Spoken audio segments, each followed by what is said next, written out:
All the time? Time is good. 가을이 왔습니다.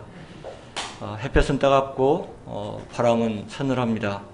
하늘은 높고 깊고 푸릅니다.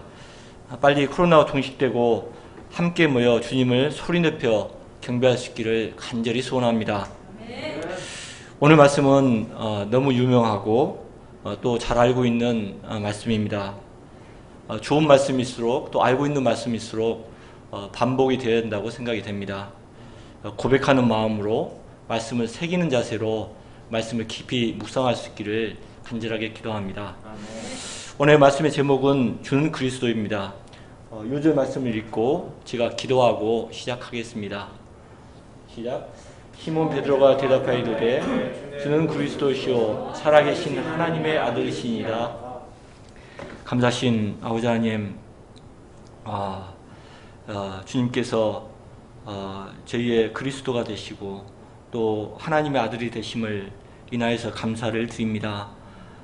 또 저희의 경배의 대상이 되심을 진심으로 감사합니다. 제가 이분을 더욱더 알아나가고 또 이분을 나의 주요 그리스도로 고백할 수 있도록 제 눈을, 영적인 눈을 밝히 띄워주시기를 간절하게 기도합니다. 이 안에서 생명력을 얻게 도와주십시오. 허물 많은 제가 이 자리에 섰습니다. 저의 모든 허물을 감춰주시고 당신의 말씀만 성령께서 밝혀주시기를 간절하게 기도합니다. 부족한 죄인은 예수님 이름으로 기도드렸습니다. 오늘 말씀에 베드로의 신앙 고백이 나옵니다. 이 신앙 고백까지 예수님이 공생을 시작하신 때부터 2년 반이라는 세월이 흘렀습니다. 신앙의 본질은 유일하신 하나님과 예수 그리스도를 아는 것입니다. 하나님과 예수님을 바로 할 때 우리의 신앙이 바르게 되며 깊이 알면 알수록 깊어집니다. 베드로는 예수님을 그리스도시요 살아계신 하나님의 아들로 고백했습니다. 이 고백은 예수님의 본질을 알려주고 믿는 자들의 신앙 고백의 표준이 되었습니다. 본문을 통해서 베드로의 신앙 고백의 의미와 예수님이 가시는 길과 신앙 고백한 후 예수님을 따르는 제자의 자세에 대해서 배울 수가 있습니다. 이 시간 성령의 도우심을 간절하게 기원합니다. 성령께서 말씀을 깨닫게 도우시며 저희도 베드로와 같은 신앙 고백을 할 수 있기를 간절하게 기도합니다. 13절을 보십시오. 예수님께서 빌립보 가이사랴 지방에 이르렀습니다. 빌립보 가이사랴 지방은 갈릴리 호수에서 북쪽으로 40km 떨어진 곳으로 헬문산 남쪽 자락에 위치해 있습니다. 헬문산은 요단강의 발원지입니다. 요단강은 헬문산 꼭대기에서 녹은 눈이 땅속으로 스며들어 헬문산 자락 절벽에 흘러나오는 물부터 시작합니다. 절벽에서 솟아나는 모습이 아름다움을 넘어서 신비한 풍경을 선사한다고 합니다. 이러한 자연현상이 오히려 미신과 사교 숭배를 불러오게 되어 수백 년 동안 이곳은 우상 숭배의 중심이 되었습니다. 이곳에는 천연 동굴이 있어서 우상이 형상을 가져다 놓았는데 그중 하나는 히랍의 판 신이었고 다른 하나는 가이사의 동상입니다. 판은 목양신으로 풍요의 신입니다. 또 분봉왕 헤롯 빌립이 이 땅을 자기의 이름과 로마 황제를 가져와서 가이사라 빌립보라 명명하였고 곳곳에 가이사 동상을 세우고 그를 살아있는 신으로 섬기도록 하였습니다. 이러한 배경을 뒤로하고 예수님은 제자들에게 두 가지 질문을 하고 계십니다. 예수님이 던진 첫 번째 질문은 사람들이 인자를 누구냐 하는 것입니다. 사람들이 예수님을 어떻게 생각하는지 묻는 객관적인 질문입니다. 이 질문은 전반기 사역을 마감하시면서 예수님과 접촉한 모든 사람들을 향해 던지는 신앙 고백적인 물음입니다. 이것은 어찌 보면 예수님을 믿든지 믿지 않든지 인생들이면 반드시 대답해야만 하는 피할 수 없는 질문이기도 합니다. 마지막 심판 날에 우리는 이 질문을 받을 것입니다. 너는 나를 누구라 생각했으며 그리고 어떻게 살아왔느냐? 그러면 사람들의 대답이 무엇입니까? 사람들은 더러는 세례요한, 더러는 엘리야, 어떤 이는 예레미야나 선지자 중에 하나라고 대답하였습니다. 이들은 모든 위대한 선지자들입니다. 그들은 예수님을 위대한 선지자 중 한 사람으로 생각하였습니다. 오늘날도 사람들은 당시와 마찬가지로 예수님을 위대한 성인 중에 한 사람이라고 생각합니다. 예수님을 위대한 교육가나 사상가로 생각합니다. 예수님을 마음이 따뜻하고 사랑이 많은 치료자로 생각합니다. 그런데 예수님은 이 대답에 만족하지 않으셨습니다. 그리고 다음은 예수님은 두 번째 질문을 제자들에게 던지십니다. 15절을 보십시오. 이르시되 너희는 나를 누구라 하느냐? 헬라의 원문에는 너희는이 강조되어 있습니다. 이는 다른 사람들이 어떻게 생각하든 상관이 없고 너희 자신은 예수님을 어떤 분으로 이해하고 있는가 묻는 주관적이며 인격적인 질문입니다. 복음서를 읽어보면 예수님은 이 질문을 던지기까지 많은 준비를 하신 것을 볼 수가 있습니다. 제자들이 예수님을 올바르게 알 수 있도록 많은 말씀을 가르쳐 주셨습니다. 병든 자들을 고치시고 바람과 파도를 잠잠케 하였습니다. 귀신들을 쫓아내시고 중풍병자에게 죄사함을 선포하시고 죽은 소녀를 살리셨습니다. 맹인들을 보게 하시고 귀신 들려 말 못하는 사람들을 말하게 하였습니다. 시리요한에게 예수님이 누구신지 알려주셨습니다. 안식일의 주인이라고 선포하셨고 오병이어로 5,000명을 먹이시고 물 위를 걸으시고 많은 이적을 보여주셨습니다. 제자들은 궁둥성을 하면서 예수님이 어떤 분이신지 인격적으로 체험할 수 있었습니다. 이렇게 인격적인 관계성을 가지고 있었기 때문에 그들은 무리들보다도 예수님을 정확히 알 수 있었습니다. 그러면 예수님의 질문에 베드로의 대답이 무엇입니까? 다 같이 16절 하반절 한번 읽어보시겠습니다. 주는 그리스도시요. 거기서부터 한번 고백하는 심정으로 읽어보시겠습니다. 시작. 주는 그리스도시요 살아계신 하나님의 아들이시니라. 베드로의 고백이 당시 사람들의 생각과 어떤 면에서 다른 것이며 어떤 면에서 놀라운 것입니까? 베드로는 예수님을 그리스도, 살아계신 하나님의 아들이라고 고백했습니다. 이 고백은 예수님이 인성 그리스도와 신성 하나님의 아들이라는 것을 신성을 가지신 분이라는 것을 말해주고 있습니다. 사람들은 예수님을 단지 위대한 선지자 중 한 사람에 불과하다고 생각했습니다. 그런데 베드로는 예수님이 하나님께 약속하신 그리스도가 되시는 것과 하나님의 아들, 곧 신성을 가지신 분이라는 것을 강조하고 있습니다. 그리스도란 헬라어로 기름 부음을 받은 자란 뜻으로 히브리어로는 메시아라는 뜻입니다. 기름을 부음 받았다는 것은 하나님으로부터 보냄을 받았다는 의미입니다. 구약에서 선지자나 왕 그리고 제사장들을 세울 때 머리에 기름을 부었습니다. 이로써 하나님이 세우신 종이란 뜻을 나타내고 있습니다. 그러므로 그리스도는 하나님이 보내신 왕, 제사장, 선지자의 역할을 하는 분이란 뜻을 지니고 있습니다. 그런데 그리스도라는 말과 하나님의 아들이라는 말 앞에는 정관사 더가 붙어 있어 강조되어 있습니다. 이것은 예수님이 기름 부음 받은 구약의 수많은 왕들, 제사장들, 선지자들과는 근본적으로 다르다는 것을 말하고 있습니다. 구약의 수많은 기름 부은 왕들과 선지자들 그리고 제사장들은 하나님이 약속하신 그 특별한 한 분의 그림자에 불과했습니다.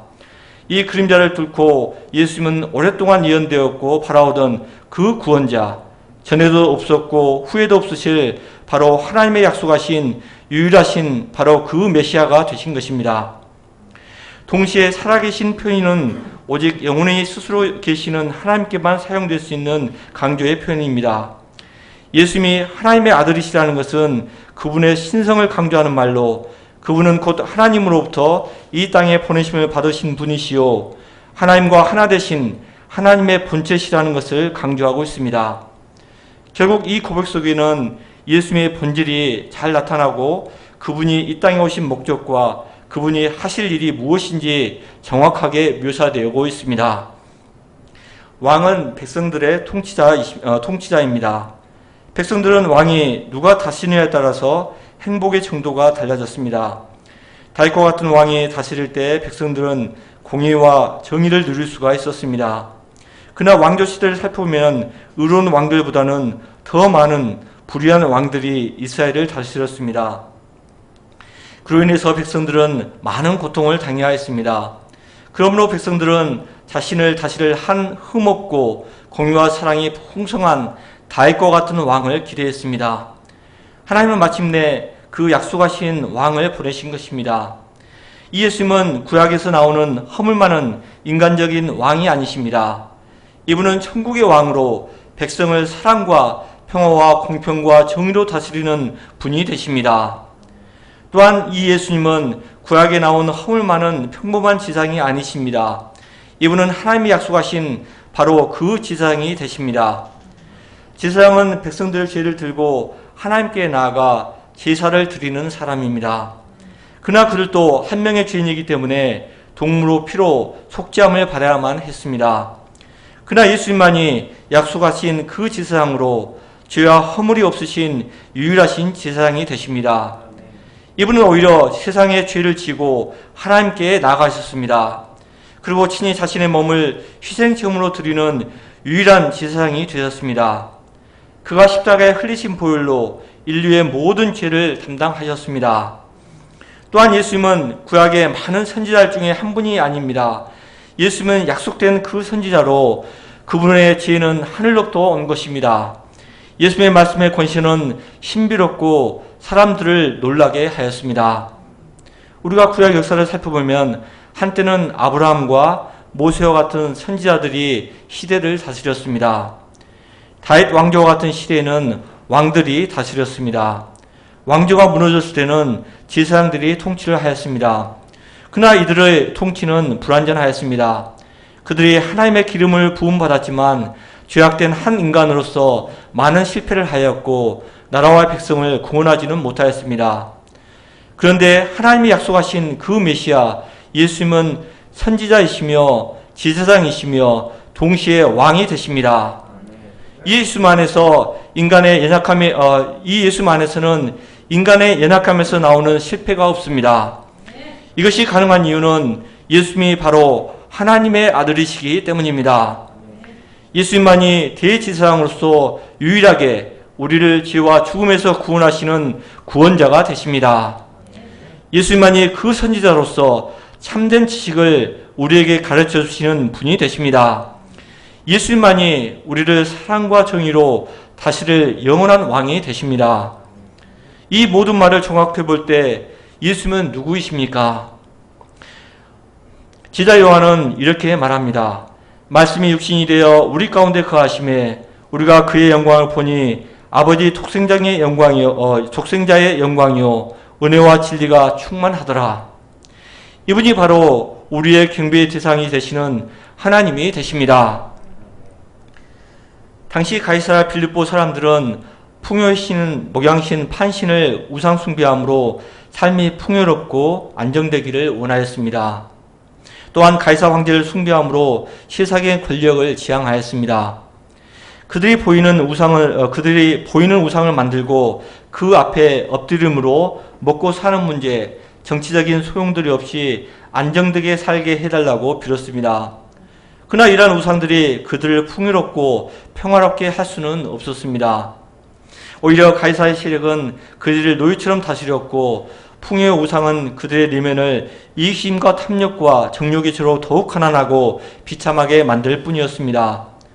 오늘날도 그 당시 사람들과 별반 다르지 않습니다. 보이는 우상은 만들지 않더라도 사람들은 물질과 권력을 우상으로 삼고 이를 추구하고 있습니다. 얼마나 사람들이 물질에 집착하고 권력에 집착하고 있습니까? 물질을 위해서 부모와 자식까지 죽이고 권력을 위해서는 거짓과 겉모술수가 난무한 세상이 되어버렸습니다. 사람들은 현실적인 경제 문제, 정치적인 안정 문제만 해결되면 행복할 것이라고 생각합니다. 그러나 인생의 근본 문제는 이러한 것들의 문제가 아닙니다. 하나님은 인생의 근본 문제를 죄의 문제로 보셨습니다. 죄가 인생을 불안하게 하고 죽음에 이르게 하는 근본 문제입니다. 그렇기 때문에 예수님은 이 죄 문제를 해결하기 위해서 그리스도시요 하나님의 아들로 이 땅에 오시는 것입니다. 이 문제를 해결하시기 위해서 하나님의 어린 양으로 세상의 모든 죄를 지고 십자가에 못 박히시고 우리를 죄로부터 자유롭게 하셨습니다. 예수님은 하늘의 왕으로서 우리를 사랑과 공의로 다스리십니다. 예수님은 하늘의 선지자로서 참된 지식을 우리에게 가르쳐 주십니다. 이 예수님을 그리스도요 하나님의 아들로 영접할 때 우리는 물질과 권력의 우상으로부터 우리를 괴롭히는 모든 죄의 세력으로부터 자유를 얻을 수가 있습니다. 우리가 베드로처럼 예수님을 그리스도시요 하나님의 아들이라고 고백하는 것은 그분이 우리의 구원자가 되시고 그분이 우리의 왕이 된다는 것을 영접하는 것입니다. 이는 참으로 복된 일입니다. 이 시간 그리스도시요 하나님의 아들이신 예수님을 찬양합니다. 예수님은 베드로의 고백을 들으시고 심히 기뻐하셨습니다. 다 같이 17절을 한 목소리로 읽어보시겠습니다. 시작. 예수께서 대답하여 이르시되 가요나 시몬아 내가 복이 있도다. 이를 내게 알게 한 이는 혈육이 아니요 하늘에 계신 내 아버지시니라. 예수님은 신앙 고백을 한 베드로에게 바요나 시몬아 내가 복이 있도다 라고 말씀하십니다. 예수님은 베드로에게 이를 내게 알게 한 이는 혈육이 아니요 하늘에 계신 내 아버지시니라고 말씀하셨습니다. 이를 볼 때 베드로의 이 놀라운 고백은 인간의 지식에서 나온 것이 아닙니다. 예수님이 그리스도시요 하나님의 아들이란 사실을 인간 스스로는 깨달아 알 수가 없는 일입니다. 오직 하나님이 계시의 영으로 알려주실 때에만 깨달을 수 있습니다. 그러므로 이 말씀은 우리가 예수님을 그리스도 영접하고 구원을 받는 것은 우리의 지식이나 힘으로 된 것이 아니라 하나님의 온전한 은혜로 된 것을 의미합니다. 이런 은혜를 받은 사람은 참으로 복된 사람입니다. 내가 복되도다. 예수님의 이 말씀은 예수님이 한 인간에게 직접 하시는 말씀으로 신약에는 처음으로 쓰여져 있습니다. 그러므로 이 말은 단순한 칭찬의 정도를 뛰어넘어 하나님의 축복의 선언입니다. 베드로가 받은 이 축복은 거룩하신 하나님으로부터 계시의 은혜를 누린 것입니다. 우리 인생에게 하나님이 주시는 축복이 무엇입니까? 이는 하나님이 우리에게 주시는 약속의 말씀, 계시의 말씀입니다. 이를 통해서 예수님이 누구신가 알고 고백하는 것입니다. 인생에 있어 진정한 축복이 어디서 오는 것일까요? 바로 하나님의 말씀에 감동되어서 이 말씀을 신령 깊이 영접하는 것입니다. 우리가 말씀으로 영감을 받고 감동되고 은혜를 받을 때 하나님의 신령으로 우리에게 역사하시는 것입니다. 우리가 감동으로 찬양하고 기도할 때 하나님의 계시의 영으로 우리를 축복하시는 것입니다. 이러한 하나님의 은혜는 우리의 이성이나 합리적인 사고를 뛰어넘습니다. 하나님의 은혜와 계시의 능력이 있을 때만이 우리는 온전한 지식을 소유할 수가 있습니다. 하나님이 늘 성령으로 우리와 함께 하셔서 계시의 말씀으로 감동케 하심을 허락하시기를 간절하게 기도합니다. 18절을 보십시오. 또 내가 내게 이르노니 너는 베드로라. 내가 이 반석 위에 교회를 세우리니 음부의 권세가 이기지 못하리라. 예수님은 베드로에게 이 반석 위에 내 교회를 세우리라고 말씀하십니다. 이 반석이란 무엇을 가리키는 것입니까?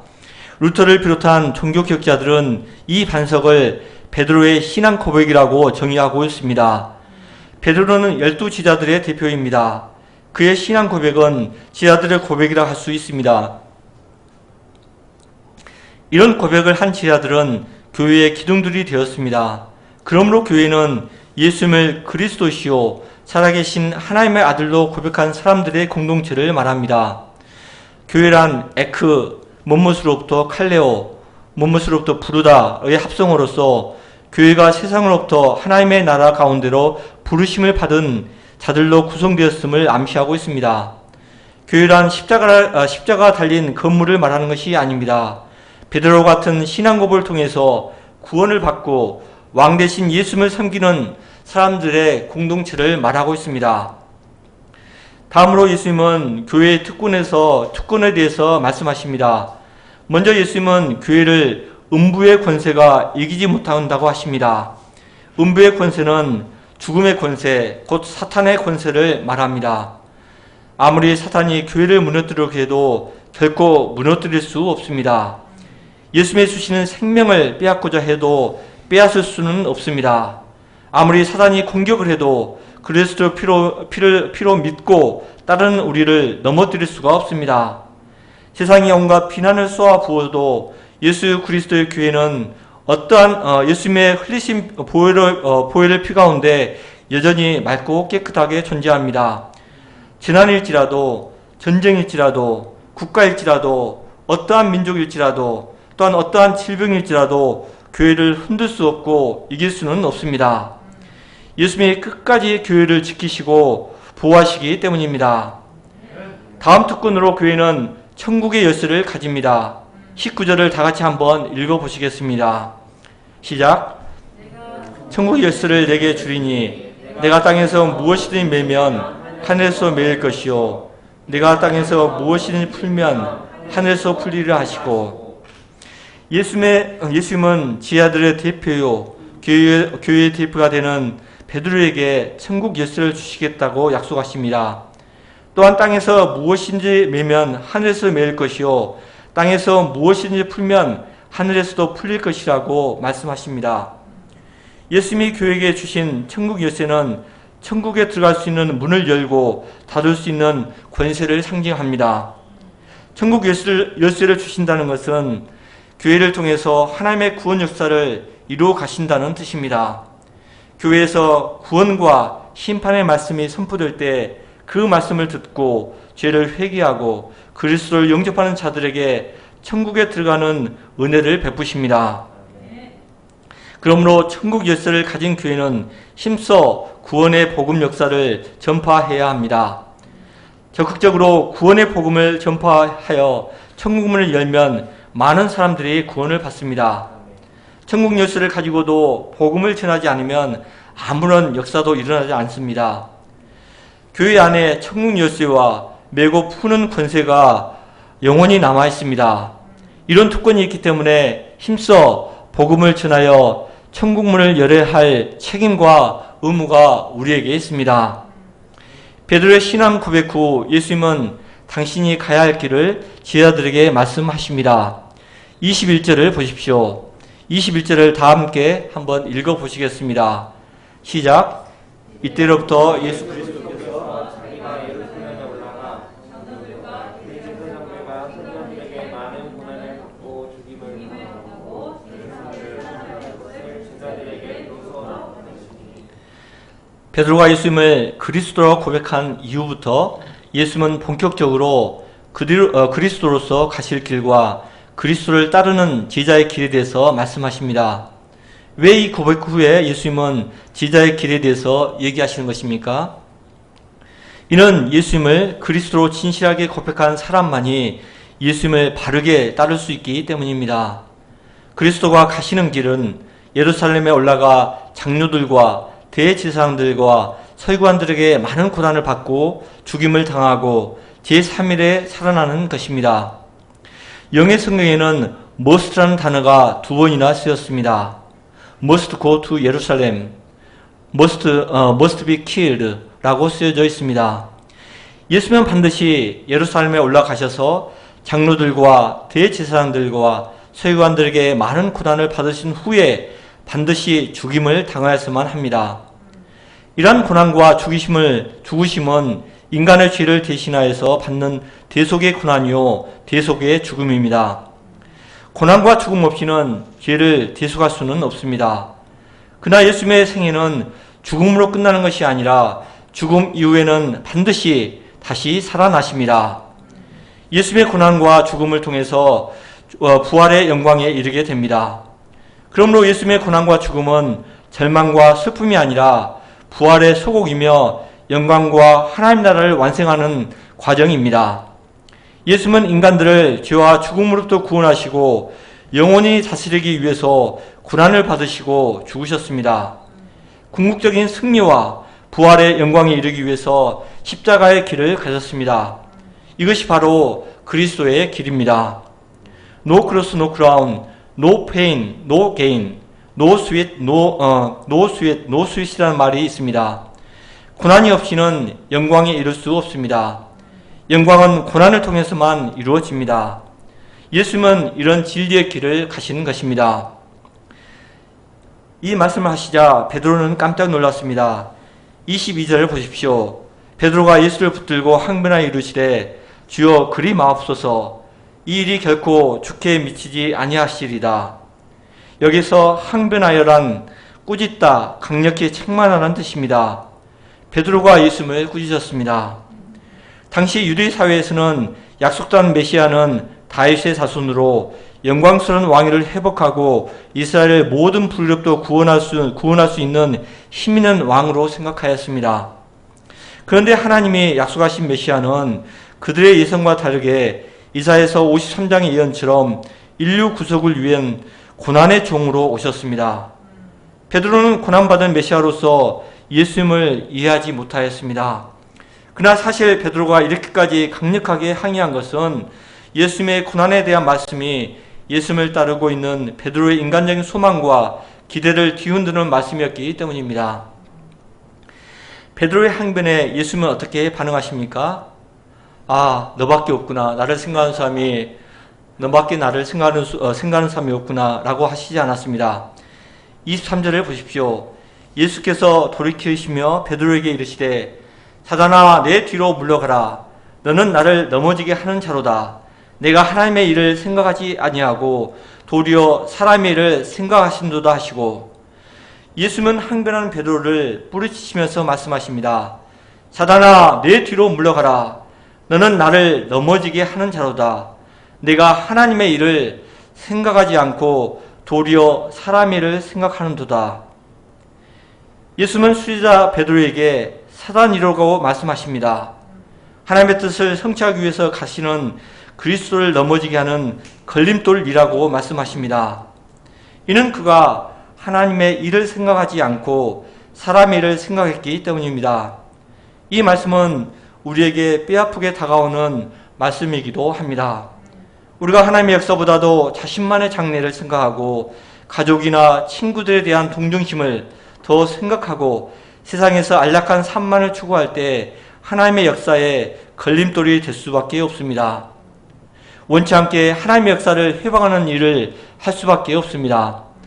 또한 그리스도의 길을 막는 베드로의 배후에는 사단이 있어서 어찌하든지 예수님의 구속 역사를 이루지 못하도록 수지자인 베드로를 통해서 회방하였습니다. 이처럼 사단은 간혹 가장 친한 사람들, 신뢰하는 사람들을 통해서 역사할 수 있습니다. 하나님의 일을 생각하지 않고 사람의 일을 생각할 때 사단의 도구가 될 수가 있습니다. 그러므로 우리가 항상 하나님의 뜻을 생각하고 그 뜻대로 살고자 깨어 기도하며 힘쓴 자들이 될 수 있기를 간절하게 기도합니다. 예수님은 이제 예수님을 그리스도시요 하나님의 아들이라 고백한 제자들이 어떠한 삶을 살아야 하는지 말씀하고 계십니다. 24절을 다 같이 한번 읽어보시겠습니다. 시작. 이에 예수께서 제자들에게 이르시되 누구든지 나를 따라오려거든 자기를 부인하고 자기 십자가를 지고 나를 따를 것이니라. 예수님은 누구든지 예수님을 따르려면 자기를 부인하고 자기 십자가를 지어야 한다고 하십니다. 예수님은 그리스도로 고백한 사람은 누구나 제자의 길을 가야 합니다. 모든 신자는 예수님의 제자이기 때문입니다. 예수님을 따르는 제자의 길에는 자기 부인과 자기 십자가가 있습니다. 자기 부인, 자기 십자가 없이는 예수님을 따를 수는 없습니다. 왜냐하면 예수님이 가신 그 길이 자기 부인의 길이고 자기 십자가의 길이기 때문입니다. 자기를 부인한다는 것은 자기를 중심으로 한 삶을 부인하는 것입니다. 자기를 높이는 마음, 자기의 욕구를 이루고자 하는 마음, 세상적인 쾌락과 즐기려고 하는 마음을 포기하는 것입니다. 그리고 예수님처럼 겸손과 순종과 헌신의 자세를 갖는 것입니다. 자기 중심으로 한 생각에서 하나님을 중심으로 한 생각으로 전환해야 합니다. 하나님이 원하시고 기뻐하신 일이 무엇인가 늘 생각하고 그것을 삶의 최우선 자리에 놓아야 합니다. 만약 우리가 자기를 부인하지 않고 자기의 권리와 자기의 뜻만을 주장한다면 예수님의 역사를 어렵게 만드는 것이고 성령님을 힘들게 하는 것입니다. 자기 십자가를 진다는 것은 예수님을 따르는데 대가를 지불하는 것입니다. 십자가는 고난과 희생을 상징합니다. 예수님이 대속의 십자가를 지신 것처럼 하나님의 주신 사명의 십자가를 지고 고난을 받고 자기를 희생하는 것입니다. 하나님은 인간을 사명의 존재로 창조하셨습니다. 사명을 감당하는 인생을 살 때 비록 힘이 들지만 보람되고 기쁨이 있습니다. 그러면 사명이 부담스러워서 그러나 사명이 부담스러워서 사명을 버리면 처음에는 편하고 자유로운 것 같지만 나중에는 말할 수 없는 허무와 권태로움과 무기력으로 고통하게 됩니다. 마치 아버지 집을 떠난 허랑방탕을 삶을 살게 된 둘째 아들과 같이 됩니다. 그와 같이 허무와 권태로움에서 벗어나기 위해서 죄의 쾌락을 즐기게 됩니다. 나중에는 추하고 비참한 삶을 살게 됩니다. 자기 부인과 자기 십자가 없는 삶은 무의미한 삶입니다.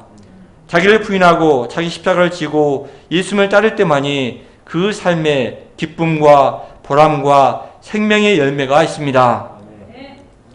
예수님이 고난을 통해서 영광에 이르신 것처럼 자기 부인과 자기 십자가를 지고 예수님이 가신 길을 묵묵히 걸어갈 때 그 결국에는 말할 수 없는 영광과 승리가 준비되어 있습니다. 우리가 생명력 있고 신앙생활을 하기 위해서는 힘이 들지만 십자가를 적극적으로 감당할 수 있기를 간절하게 기도합니다. 25절, 26절을 다 같이 한번 읽어보시겠습니다. 시작. 누구든지 제 목숨을 구하고자 이룰 것이요 누구든지 나를 위하여 제 목숨을 잃으면 찾으리라. 사람 만일 온천을 얻고도 제 목숨을 잃으면 무엇이 유익하리요? 사람이 무엇을 두고 제 목숨을 바꾸니?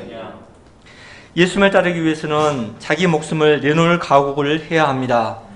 누구든지 나를 위하여 제 목숨을 잃으면 예수님을 따를 때 세상에서 가진 모든 것, 심지어는 목숨을 잃을 수도 있습니다. 그럴지라도 끝까지 제자의 길을 가야 하는 이유는 그 길이 영원한 삶을 보장해 주기 때문입니다. 모세는 장성했을 때 바로의 공주의 아들로서 죄악의 낙을 누길 것인가 아니면 영원한 생명을 바라보면서 하나님의 백성과 함께 고난을 받을 것인가 선택의 기로에 서 있었습니다. 그때 그는 그리스도를 위해서 받은 고난을 애굽의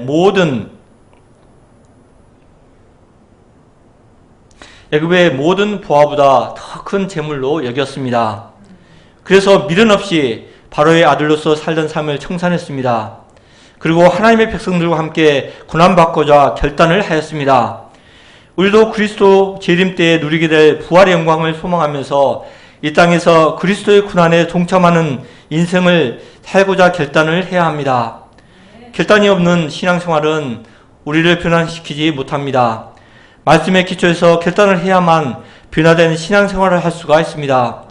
우리가 날마다 자기를 부인하고 자기 십자가를 지고 가는 제자 인생을 살고자 결단하고 예수님을 힘써 배우며 예수님이 걸어가신 그 길을 묵묵히 걸어갈 수 있기를 간절하게 기도합니다. 저는 오늘 말씀을 통해서 감사함과 부끄러움을 동시에 느낍니다. 예수님의 그리스도시요 하나님의 아들이라 고백할 수 있는 것이 얼마나 큰 축복인가 다시 한번 깨닫게 되었습니다.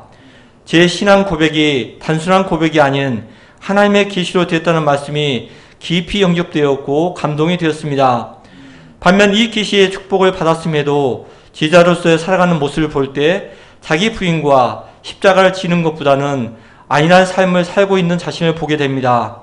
자기 부인과 십자가를 적극적으로 지는 것보다 장례를 걱정하고 물질에 매여 근심하고 있는 모습을 보게 됩니다.